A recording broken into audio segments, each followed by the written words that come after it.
Hello and welcome to the first installment of Celebrity Amateur Gaming Eliminator. I'm your host UkranianLimbs, and you're watching the game show that pins two celebrities against each other in the gaming arena. Today's hip-hop edition will determine whose skills are triple platinum and whose skills wouldn't even go wood. Before we head down to today's match, let's meet today's competitors. Allow me to reintroduce myself. My name is Ho. Yes, I believe you have to initially introduce yourself before you reintroduce yourself, but apparently that's just a technicality. That would of course be the infamous Jay-Z. He'll be representing the Hoveries today. Born Sean Carter in 1969, he'll be sporting Hova as his clan tag. No surprise there. This CEO and entrepreneur stands 6 foot 1 inches tall and weighs in at a hefty 225 pounds. His chubby thumbs may be a liability in this competition, but then again, all gamers are created equal. Next we have the infamous Tupac. Well, I'm sorry to hear that. Tupac will be representing Team Machiavelli today. He was born Tupac Amaru Shakur in 1971. He'll be sporting Thug as his clan tag. Thug style, baby, thug style, you know? Right. This death row icon stands 5 foot 8 inches tall and weighs in at a mere 125 pounds. His twitchy body frame may be optimal for reacting quickly in a video game. Let's head down to the arena for today's cage match. We've got a game of Halo Reach, looks like CTF on Hemorrhage. H to the Izzo. We're actually playing H to the Halo, R to the EH.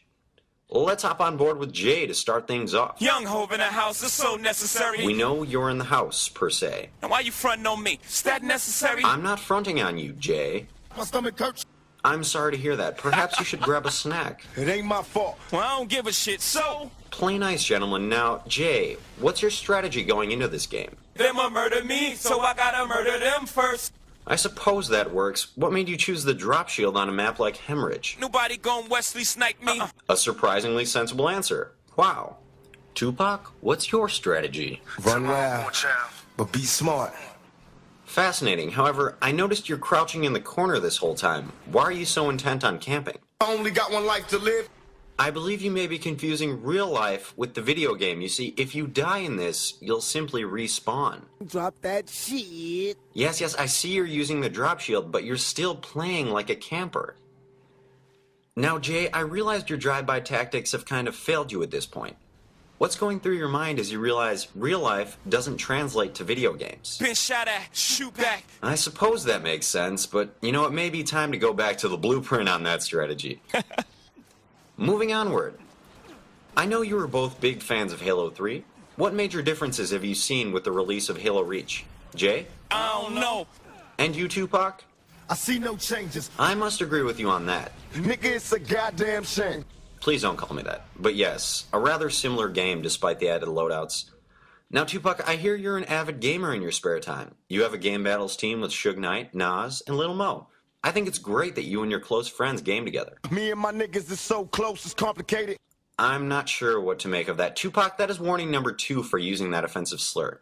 Nigga. That's it, buddy. You're on timeout. Oh, shit. Now, Jay, I know you like to game yourself, but you're more into the Call of Duty series. Out of all the past Call of Duties you've played, what do you hope they bring back as we approach the release of Black Ops? Bounce is back. Of course. Bounces were exceptionally fun in Call of Duty 4. It would be an interesting twist if they added them to this Call of Duty. You need to bounce for the sexy, you know? Righto. Tupac, I'm timing you in. What do you expect in this next Call of Duty? It's gonna be some stuff you're gonna see that's gonna make it hard to smile in the future. I'm not sure what that means, but surely it's hard to sleep at night just thinking about how great this upcoming game might be. These days I can't wake up with a dry pillow. So you're that excited. Now you've been acting like you want it for a long time. Well, we most definitely have. I mean, Modern Warfare 2 has run its course, and this game has been in the making for quite some time now. I keep my pistol by my bedside. Ma, are you insane? I don't see the correlation. Tupac, I know you're not as much into the Call of Duty series, but, what does the game represent to you? It's war on the streets and a war in the Middle East. Yes, I suppose, but Black Ops will be set in the Vietnam era. Things change. That's the way it is. Yes, they do. Are you planning on picking up the game from your local video game retailer? Before I pay, I jerk off. You know Daddy loves you. No, I don't. We ain't ready to see a black president. Tupac, I don't know if you know this, but we have a black president. I ain't trying to be facetious. I'm not sure that's the proper usage of that word, Jay. Anyways, I feel this showdown is coming to a close. What's next? I'm getting to that. It's time to declare today's victor. Jay-Z had 99 problems and his BR was 1, but Tupac hardly moved the entire game and put on a shameful performance for T. Machiavelli. Tupac, you can sadly return to your thug's mansion. Take care. Today's winner will be none other than Jay-Z, representing the Hoveries. His ability to occasionally Rockefeller has earned him a victory in this week's cage match. Zappatos. I'm sorry, did I ask what your favorite Pokemon was? Catch. Stay tuned for next week's episode of The Cage, the game show that pins two celebrities against each other in the gaming arena. I'm your host, UkranianLimbs, and I'm outie like an A4.